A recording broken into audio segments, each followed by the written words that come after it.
President Aquino assures that steps will be taken to address overseas Filipino workers regarding the handling of their balikbayan boxes by the Bureau of Customs. The president said there will be safeguards to prevent possible abuses. The details from Rocky Ignacio. President Aquino assures public that there will be safeguards to avoid abuse in the fight against illegal drugs and smuggling in the country. The president said this in an interview with media in Cebu City following the Bureau of Customs plan to open and check balikbayan boxes as part of the campaign. The chief executive is set to review Customs plan to conduct spot checks on balikbayan boxes with Finance Secretary Cesar Purisima and Customs Commissioner Pipilitan natin ilagay lahat ng safeguards para walang abuso.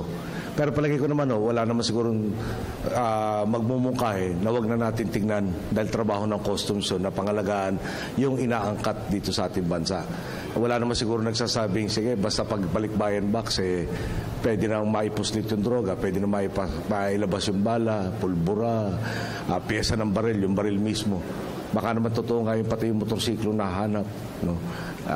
Ayaw naman natin pumasok. The proposed random inspections of balikbayan boxes has drawn complaints from overseas Filipino workers, but the president assured transparency by designating independent observers during inspections to ensure that items in the balikbayan boxes will be protected.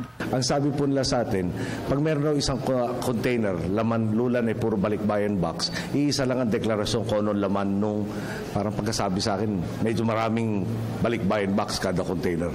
Okay.